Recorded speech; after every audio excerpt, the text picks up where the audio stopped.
Unos fizičkog lica možete izvršiti izborom stranke na meniju i unosom podataka iz lične karte automatski ako je čipovana ili ručno ako nije. Ovakav unos stranaka uglavnom služi za solemnizacije i zapise. Stranke ostaju u bazi programa, ali pošto još nisu vezane za predmet, ne nalaze se u azbučnom imeniku. Ovako unete stranke mogu stajati u bazi koliko god je potrebno. Drugi način unosa fizičkih lica vrši se kroz formiranje predmeta. Ovo je brži način koji se uobičajeno koristi kod UOP predmeta.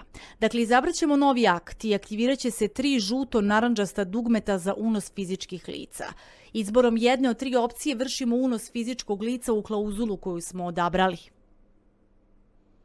I ovdje treba imati u vidu da se klikom na otvaranje editora praktično spajaju atributi izabranog fizičkog lica i izabrane klauzule. Unos pravnog lica možete izvršiti izborom na stranke u glavnom meniju.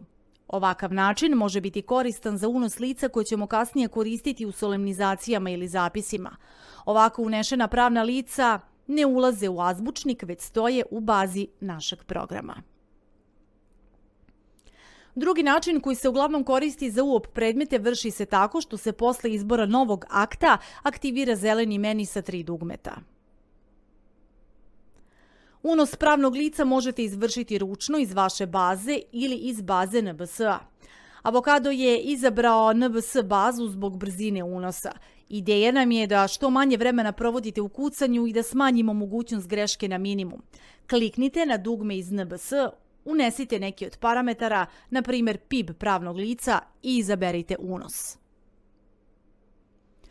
Proverite da je sve unešeno u namenjena polja, popravite ono što je potrebno i nastavite sa radom.